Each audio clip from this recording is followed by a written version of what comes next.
جو ہے مرتولا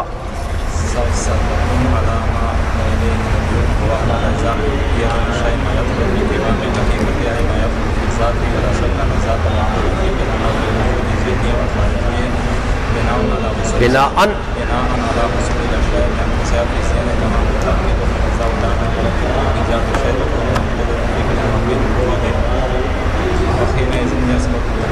یثبت التلازم صاف عبارت ہوا ہے بالکل.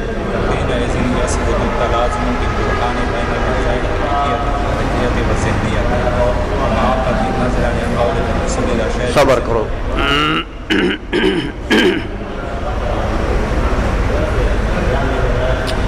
اب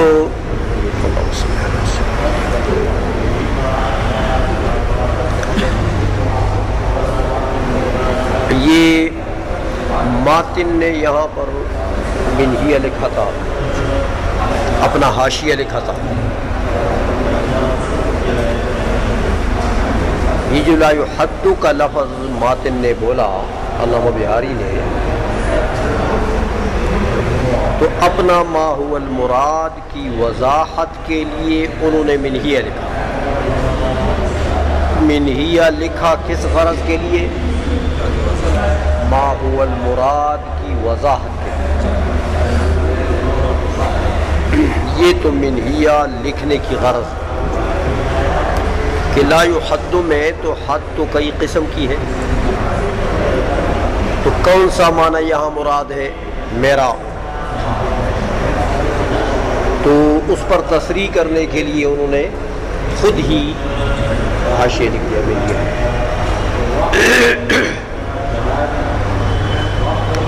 اس منہیے کو ملا حسن نے نقل کر دیا. منہیہ یہی ہے کہ لأنہ بسیط ذہنا و خارجا، یہ منہیہ.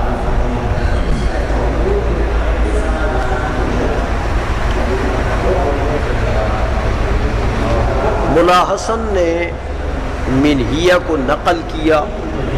نقل کرنے سے بھی ان کی غرض ہے.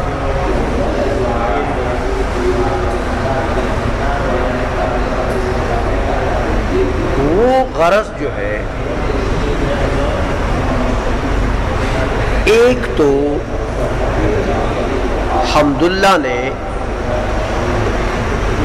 اس منہیہ پر ایک دلیل دی کہ یہ تو دعویٰ ہے کہ بسیط ذہناً و خارجاً، یہ دعویٰ ہے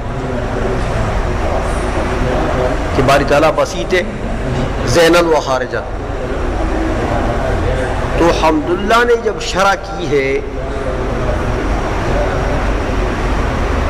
تو اس نے اپنی شرح میں اس منہیے کی دلیل نقل کی.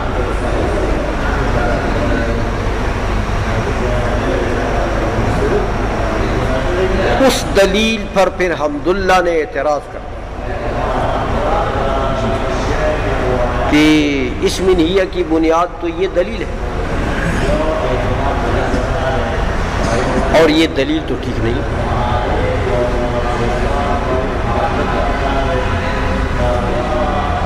سمجھ میں آ گئی ہے؟ دلیل حمداللہ نے یہ دی کہ بھائی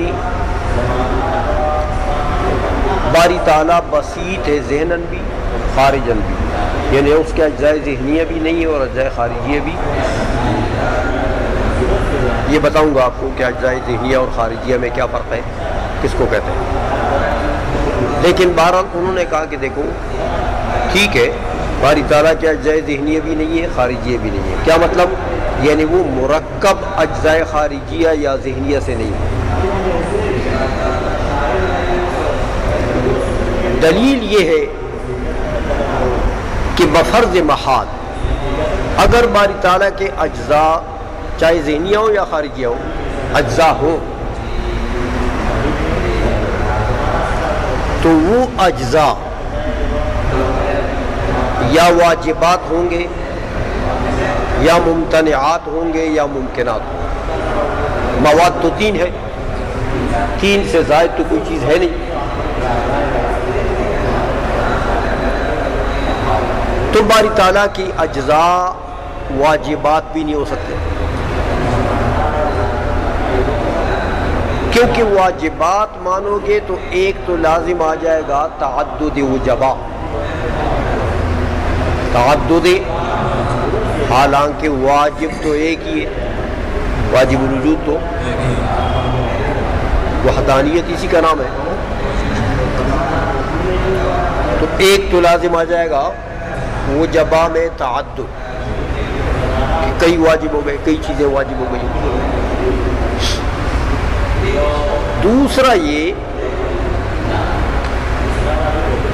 کہ جب وہ اجزاء آپ واجبات مانتے ہیں تو میں تم سے پوچھتا ہوں کہ ان اجزاء میں ایک دوسرے کی طرف علاقہ افتقار ہے یا نہیں ہے؟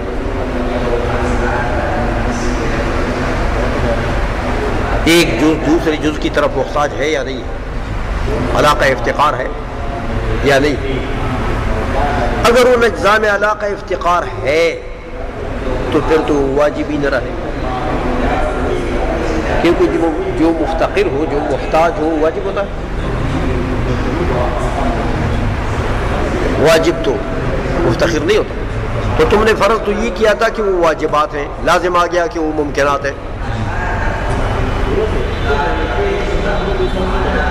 اور اگر تم کہتے ہو کہ علاقہ افتقار نہیں ہے، ان اجزاء میں علاقہ افتقار نہیں ہے، تو میرے بھائی ایسے اجزاء جن میں آپس میں افتقار کا علاقہ نہ ہو، ان سے تو حقیقت واقعیہ مرکب نہیں ہو سکتی۔ جو اجزاء ایک دوسرے سے مستغنی ہو، دیکھو ہماری ہڈی جو ہے وہ پٹھوں کی طرف محتاج ہے، پٹھے ہڈی کی طرف محتاج ہے، گوشت ہڈی کی طرف محتاج ہے، ہڈی گوشت کی طرف محتاج ہے، خون کی طرف سارے محتاج ہیں۔ تو اجزاء ترکیبیہ جو ہوتی ہیں نا، ان میں علاقہ افتقار ہوتا ہے، تو پھر ان اجزاء سے جن میں علاقہ افتقار ہو تو پھر ان سے حقیقت واقعیہ مرکب ہو سکتا ہے۔ تو اگر یہ واجبات مانتے ہو، علاقہ افتقار نہیں مانتے ہو، تو پھر تو ان سے حقیقت واقعیہ مرکب نہیں ہو سکتی ہے۔ تو پھر تو اللہ جل مجدہ اگر ایسے اجزاء سے مرکب ہے العیاذ باللہ ذات باری تعالیٰ، تو اللہ تو حقیقت واقعیہ نہ رہی، کوئی نفس الامری چیز نہ رہی، حالانکہ باری تعالیٰ اس کو نفس الامر میں موجود، نفس الامری اس کا وجود حقیقی ہے۔ تو لہٰذا ان دلائل سے پتہ لگا کہ باری تعالیٰ کے اجزاء بفرض محال اگر فرض بھی کرے کہ وہ واجبات ہیں تو نہیں ہو سکتے، یہ دلیل ہے۔ اچھا واجبات بھی نہیں ہو سکتے، ممتنعات بھی نہیں ہو سکتے، کیونکہ امتناع جز مستلزم ہے امتناع کل کو۔ اس کا معنی پھر یہ ہوگا کہ باری تعالیٰ کی ذات ممتنع ہوگی، تو یہ تو اظہر من الشمس کہ یہ تو باطل ہے۔ باری تعالیٰ جب واجب ہے، ہم واجب مانتے ہیں، تو واجب کے ساتھ امتناع جمع ہو سکتا ہے، اور اس کے اجزاء ممکنات بھی نہیں ہو سکتے، کیونکہ امکان جز مستلزم ہے امکان کل کو۔ اگر اجزاء ممکنات ہیں تو کل بھی ممکن ہوگا، تو یہ بھی باطل ہے، اس لیے کہ باری تعالیٰ ممکن ہے نہیں، وہ تو واجب الوجود ہے۔ یہ دلیل دے دی حمداللہ نے کس پر؟ اس منہیے پر، کہ لأنہ بسیط ذہنا و خارجا، کہ باری تعالیٰ کے اجزاء نہیں ہیں، نہ ذہنیہ ہے نہ خارجیہ، تو جب اجزاء نہیں ہے تو اجزاء ترکیبیہ نہیں، تو اس کے معنی کہ مرکب نہیں ہے، مرکب نہیں ہے تو کیا بچا کہ بسیط ہے۔ تو اس منہیے پر حمداللہ نے یہ ایک دلیل دی تھی۔ پھر اس دلیل کے اوپر انہیں اعتراض کر دیا. کہتے ہیں بھائی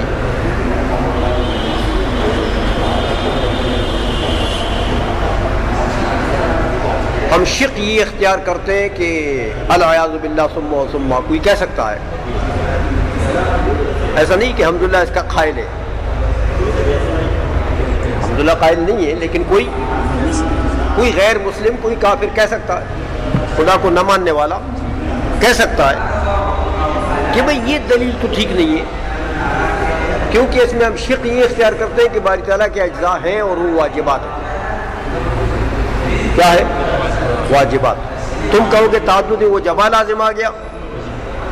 ہم کہتے ہیں بھائی تعدد وجبہ وہ باطل ہے جو وجبہ مستقل ہو، یعنی ذوات واجبہ کا میں تعدد لازم، تعدد باطل ہے. ذوات واجبہ تو ذوات نہیں ہے، وہ تو ذاتیات ہیں. وہ جو اجزاء ہیں وہ کیا ہے؟ وہ تو ذاتیات ہے. تو تعدد جو باطل ہے وہ ذوات واجبہ میں باطل ہے. ذوات واجبہ آئی سمجھ میں؟ ایک لہذا اگر واجبات میں تعدد آ جائے تو آ جائے، جبکہ وہ ذوات نہ ہو، ذاتیات ہو. باری تعالیٰ کے لیے ذاتیات ہیں. دوسری بات یہ ہے کہ تم نے یہ کہا کہ ان میں علاقہ افتقار ہے کہ نہیں. ہم کہتے نہیں ہے، علاقہ افتقار نہیں ہے. یہ یاد ہے نا سوال؟ ان اجزاء میں علاقہ افتقار ہم نہیں مانتے، نہیں ہے. اب تم کیا کہو گے کہ جن اجزاء میں علاقہ افتقار کا نہ ہو تو ان سے حقیقت واقعیہ مرکب نہیں ہو سکتی. ہم کہتے ہیں وہ ممکنات میں نہیں ہو سکتی. کس میں؟ ممکنات میں علاقہ افتقار چاہیے، کیونکہ افتقار پر مبنی ہے امکان. امکان کس کو کہتے ہیں؟ افتقار کو. تو بغیر علاقہ افتقار کے اجزاء سے کل مرکب نہیں ہو سکتا. باقی رہی باری تعالیٰ کی ذات تو وہ تو ممکن نہیں ہے. یہ تو ممکنات کے لیے قانون ہے. سمجھ میں آ گئی ہے؟ بغیر علاقہ افتقار کے بھی واجبات اجزاء سے حقیقت واقعیہ واجبہ منعقد ہو سکتی ہے، بن سکتی ہے. واجبات کو تو ممکنات پر قیاس نہ کرو نا. یہ سوال حمداللہ نے کر دیا کہ بھائی اس دلیل پر مبنی ہے یہ منہیہ لأنه بسيط ذہنا و خارجا، اور اس دلیل پر تو یہ اعتراض ہوگا کہ کوئی کہہ سکتا ہے کہ باری تعالیٰ کے اجزاء ہیں، واجبات ہیں. تم کو تعدد وجبہ، ہم کہتے ہیں وہ ذوات واجبہ میں ممتنع، تو یہ تو ذوات نہیں. دوسرا تم کہو گے کہ علاقہ افتقار ہے کہ نہیں. ہم کہتے نہیں. تم کہو گے حقیقت واقعیہ مرکب نہ ہوگی. ہم کہتے ہیں وہ ممکنات کے لیے قائد ہے، واجبات کے لیے نہیں. آئی سمجھ میں؟ یہ سوال ذکر کیا کس نے؟ حمداللہ نے. اصل میں ملا حسن اس سوال کا جواب دینا چاہتے ہیں. یہ جو حمداللہ نے سوال کیا، اس سوال کے جواب کے لیے ملا حسن نے یہ منہیہ نقل کیا کہ منہیہ نقل ہو جائے تو پھر اس کے اوپر ہم دلیل دیں گے. تو وہ دلیل ایسی ہوگی کہ اس پر یہ حمداللہ والا سوال ہوگا ہی نہیں. سمجھ میں آ گئی ہے؟ تو اس غرض کے لیے ملا حسن نے یہ منہیہ نقل کیا. نقل کرنے سے یہ غرض ہے ملا حسن کا. اتنی بات سمجھ میں آ گئی ہے؟ اچھا، اب ملا حسن فرماتے ہیں دلیل تو دیتے ہیں لیکن دلیل سے پہلے چند ایک تمہیدی مقدمات کا ذکر کرتے ہیں. کہتے ایک تو یہ بات یاد رکھیں، کہتے وہ بیانہ علی وجہ التحقیق، اس مقصود کو بیان کرنا کہ باری تعالیٰ کی ذات بسیط ہے، اجزاء سے مرکب نہیں ہے. علی وجہ التحقیق بحیث لا یمازجہ سفسطۃ، اس طریقے سے اس کو بیان کریں کہ اس کے ساتھ کوئی غلطی خلط ملط نہ ہو جائے. لا یمازجہ، کوئی غلطی اس میں خلط ملط نہ ہو جائے. سفسطہ اصل میں سوفا استا ہے، سوفا استا تو سفسطہ بنا دیا. سوفا کہتے ہیں علم کو، استا کہتے ہیں غلط کو، یعنی علم الغلط. یونانی لفظ تھا، عربی میں استعمال ہو گیا تو سفسطہ کہتے ہیں. وہ مراد اس سے کیا ہے؟ علم الغلط، یعنی غلطیاں اس میں مل نہ جائیں. اس طریقے سے ان کا بیان کروں میں کہ ان میں غلطیاں نہ ملے. علی ما ادی الیہ نظری، اور دیکھو یہ جو میں بیان کروں گا نا وہ میری نظر کا نتیجہ ہے، وہ میں نے کسی سے نقل نہیں کیا. خلاصہ کیا فرماتے کہ میری نظر نے مجھے پہنچایا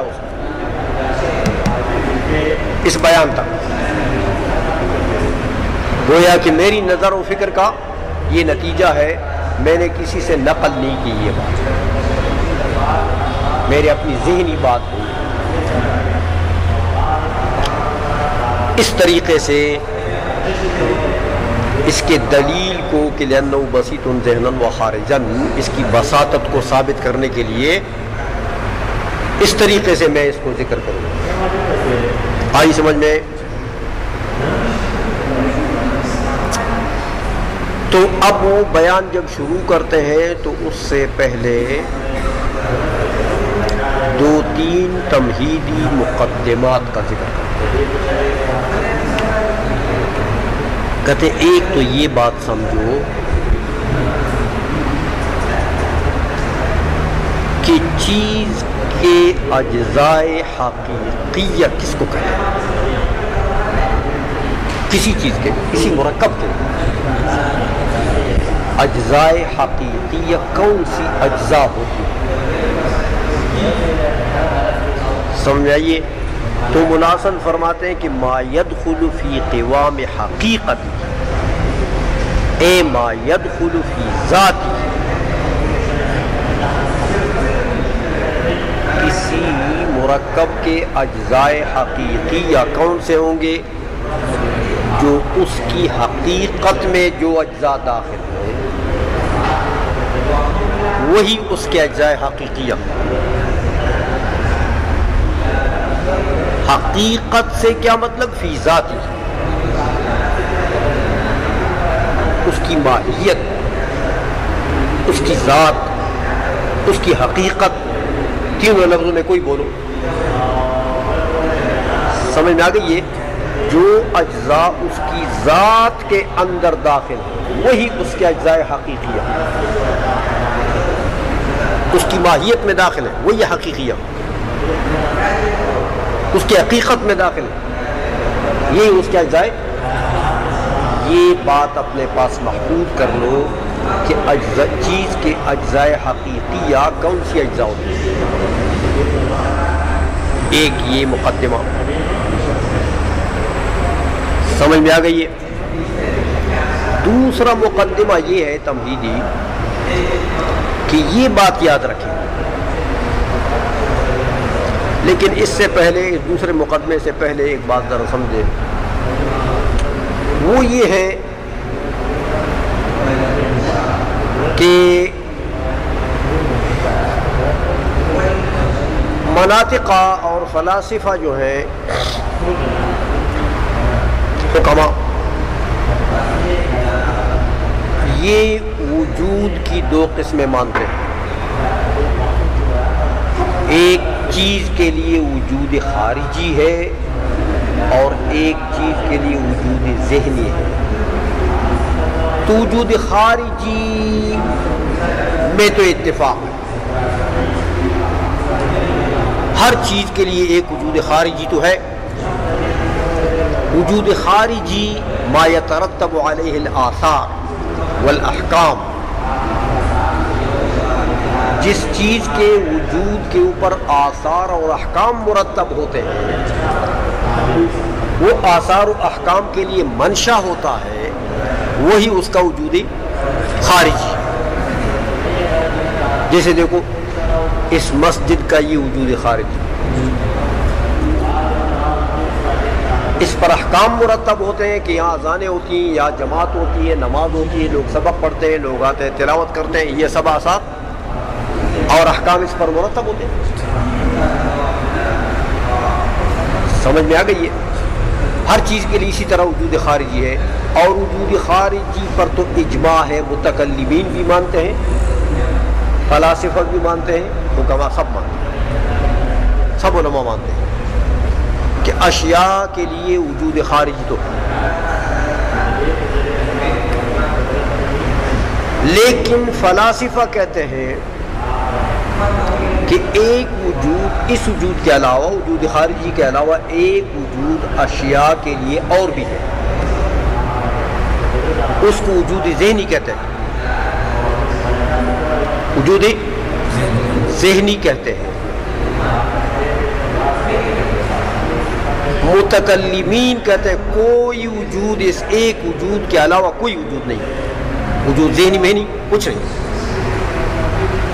اکثر متکلمین، جمہور متکلمین کا یہی قول ہے کہ بس وجود الشیء وجود خارجی فقط، وجود ذہنی کسی چیز کے لیے نہیں. فلاسفہ نے کہا نہیں،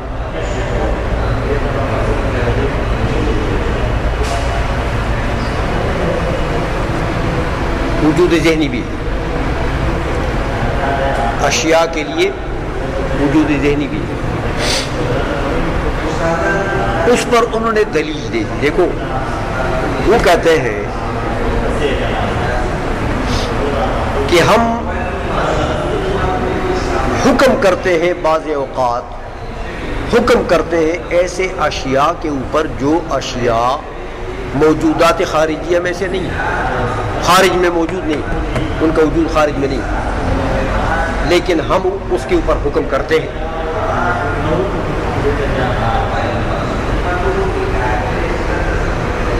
حکم کرتے ہیں. تو دیکھو، اور حکم ثبوتی کرتے ہیں، یعنی ایجابی حکم اس کے اوپر کرتے ہیں. سمجھ آئیے؟ جیسے آپ کہتے ہیں الانسان کلی، تو وہ انسان جو کلی کا حکم اس کے اوپر لگتا ہے وہ مجھے خارج میں دکھاؤ نا، کدھر ہے؟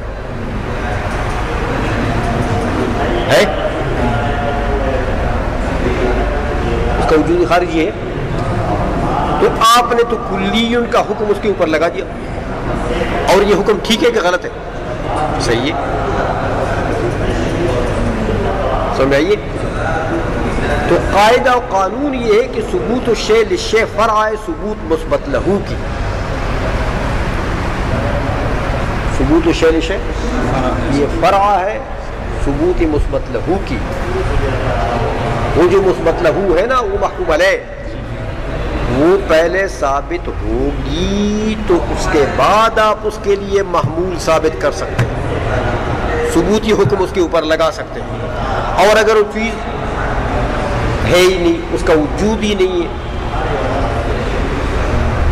تو پھر آپ حکم ثبوتی اس کے اوپر لگا سکتے ہیں،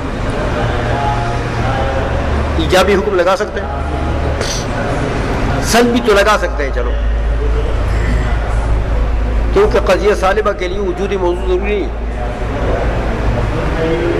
سمجھائیے، لیکن موجبہ کے لیے تو ضروری ہے۔ تو احکام ثبوتیہ ہم لگاتے ہیں بعض اوقات، اور ایسی چیزوں پر لگاتے ہیں جن کا وجود خارجی نہیں ہے۔ اب ان کا وجود تو ہونا چاہیے، کیونکہ آپ نے اس کے لیے ایک محمول ثابت کر دیا، حکم لگا دیا ثبوتی، تو فرع ثبوت مثبت لہو کی، مثبت لہو کا تو وجود ہونا چاہیے، تو خارج میں تو اس کا وجود ہے نہیں، تو پھر کدھر ہے؟ تو حکماء نے کہا ذہن میں اس کا ثبوت ہے، اس کا وجود ہے، لیکن وہ کدھر ہے؟ ذہن، تو وہی اس کا وجود ذہنی ہے۔ اس دلیل سے، اس طریقے سے حکماء نے وجود ذہنی کو ثابت کرنا۔ اکثر متکلمین جو ہے وہ اس کے منکر ہیں، وہ کہتے ہیں بس کوئی بھی چیز ہے اس کا ایک ہی وجود ہے، وجود خارجی، بس ذہنی میں نہیں وجود ہے ہی۔ لہذا وجود کی کتنی قسمیں ہوئی؟ تو حکماء کے نزدیک، کیونکہ یہ منطق کی کتاب ہے، وجود ذہنی اور وجود خارجی۔ آئی سمجھ میں؟ تو دوسرا مقدمہ تمہیدیہ یہ ہے کہ یاد رکھو کہ چیز کی ذات، چیز کی ذات یہ وجود ذہنی کے ضمن میں اور وجود خارجی کے ضمن میں وہی ایک ذات موجود ہوگی۔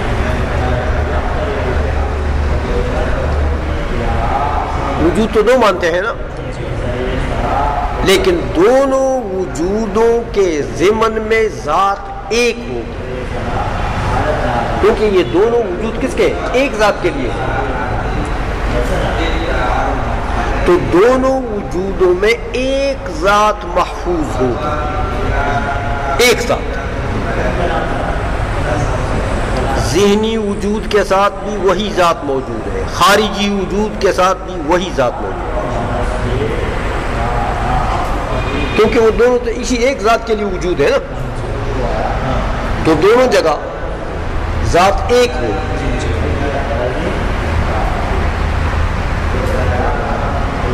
سمجھ میں آ گئی ہے؟ یہ دوسرا مقدمہ ہو گیا تمہید کا۔ تیسرا مقدمہ جو ہے وہ پھر ایک اختلافی مسئلہ ہے، اس لیے دوسرا مقدمہ سمجھ لو۔ فرماتے ہیں کہ ولا شک ان الذات محفوظۃ فی کلا نحوی الوجود الذہنی والخارجی۔ سمجھائیے، یہ مقدمہ ثانیہ ہے تمہید کے لیے، کہ دونوں جو وجود ہیں خارجی اور ذہنی، دونوں وجودوں میں ذات جو ہے وہ ایک محفوظ ہوگی، وہی ذات، ذات میں کوئی فرق نہیں آئے گا۔ دو مقدمے ہو گئے۔ تیسرا مقدمہ بناء علی حصول الاشیاء بانفسها فی الذہن کما هو التحقیق، یہ تیسرا مقدمہ۔ تیسرا مقدمہ سمجھنے کے لیے پہلے ذرا تھوڑی بات سمجھ لو کہ فلاسفہ نے جب وجود ذہنی مان لیا تو اب ان میں اختلاف آپس میں ہو گیا، فلاسفہ میں آپس میں اختلاف ہو گیا۔ بعض نے کہا کہ یہ جو ذہن میں چیز جاتی ہے، ذات جاتی ہے یا چیز جاتی ہے، اور وہاں اس کو ذہن میں ایک وجود لگتا ہے جس کو وجود ذہنی کہتے ہیں ہم،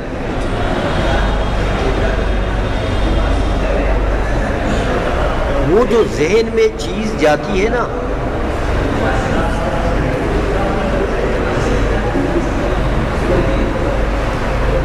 وہ شے عین شے ذہن میں نہیں جاتی، وہ جو ذہن میں اس کو وجود لگتا ہے وہ عین یہ چیز نہیں ہے جو خارج میں موجود ہے، یہ عین شے نہیں ہے، بلکہ ذہن میں اس کی شبہ اور مثال جاتی ہے۔ ذہن میں کیا چیز آتی ہے؟ اس کی شبہ اور مثال، تو اس کو جا کے وجود ذہنی لگتا ہے۔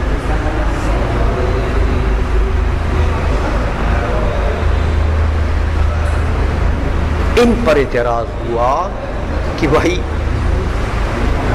شبہ الشیء یا مثال الشیء غیر الشیء ہوتی ہے، کسی چیز کی مثال اس کی غیر ہوتی ہے،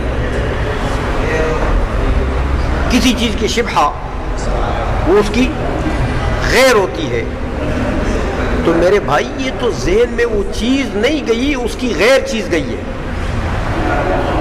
تو وہ وجود اس کو لگ گیا، تو یہ تو وجود ذہنی اس چیز کا نہ ہوا جو خارج میں تھی، جس کے لیے ہم وجود ذہنی ثابت کرنا چاہتے تھے، یہ تو اس کے غیر کا وجود خارجی ہو گیا، وجود ذہنی ہو گیا۔ سمجھ میں آ گئی ہے؟ تو یہ تو ایک چیز کے لیے دو وجود نہ ہوئے،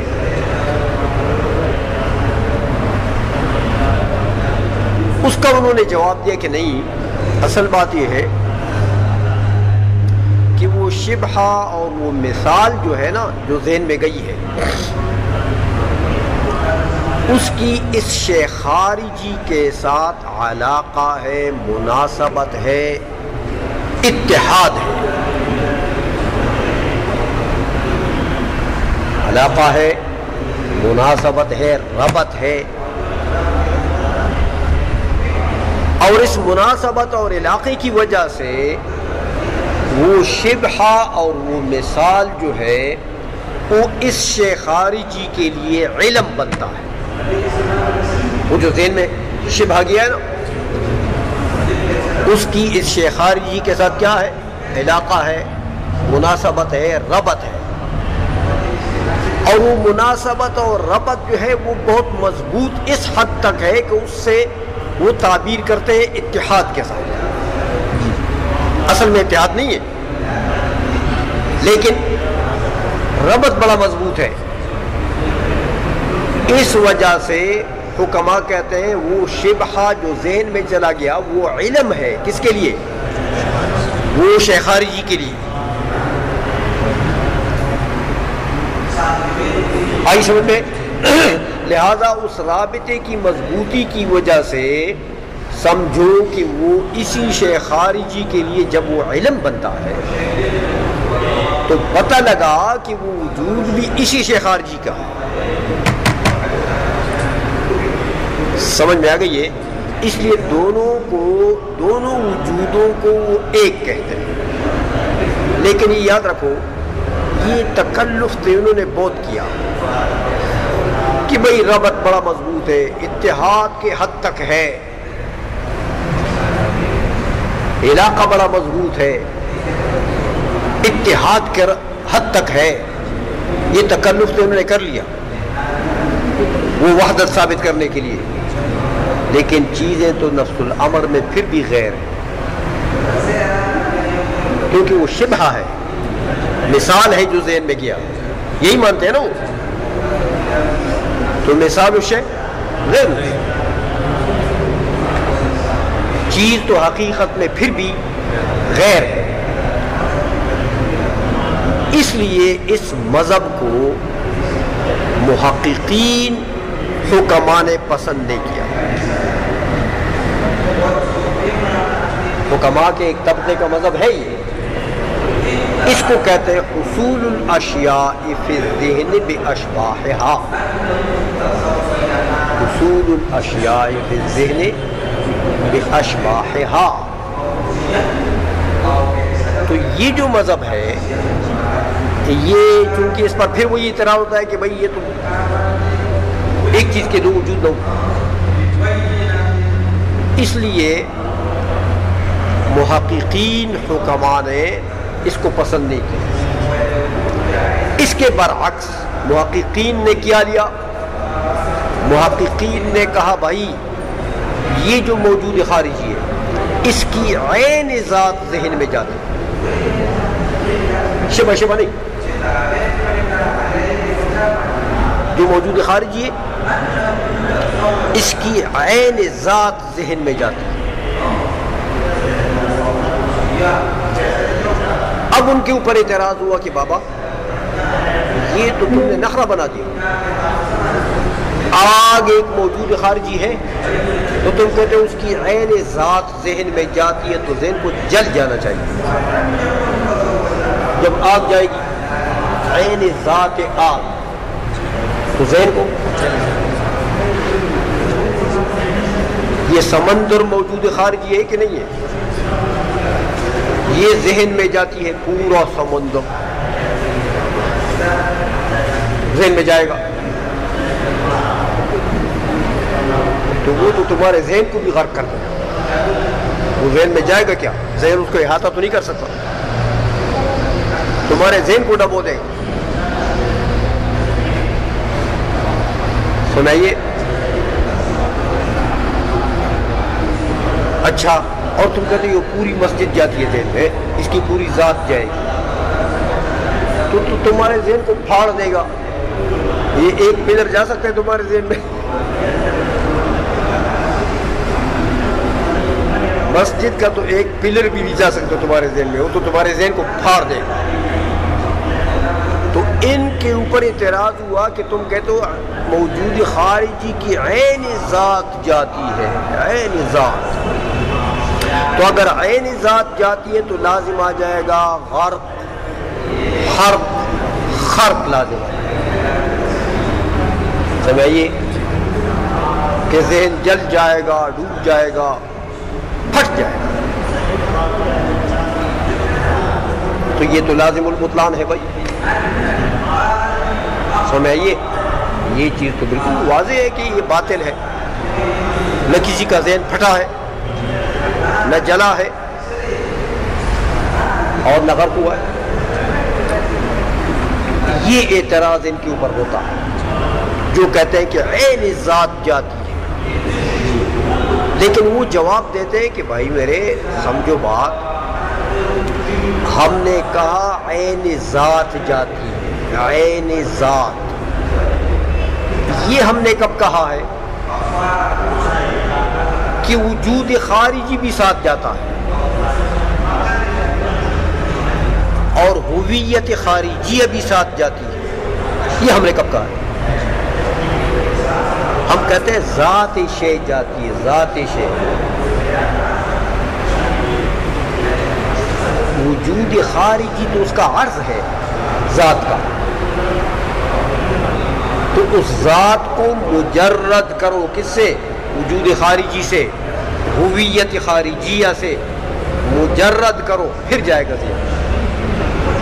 اور یہ جو جلانا وغیرہ ہے نا بھائی، یہ تو ہویت خارجیہ کا خاصہ ہے،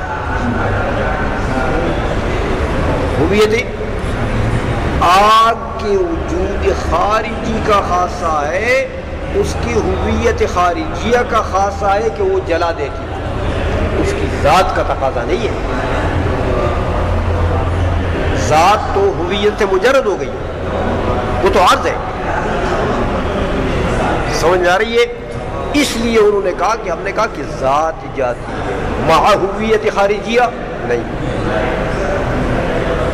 لہذا نہ غرق لازم آتا ہے، نہ حرق لازم آتا ہے، نہ خرق لازم آتا ہے۔ آئی سمجھ میں؟ تو یہ محققین حکما جو ہے ان کا مذہب یہ ہے، اسی کو حصول الاشیاء فی الذہن بانفسہا کہتے ہیں۔ کیا کہتے ہیں؟ حصول الاشیاء فی الذہن بانفسہا۔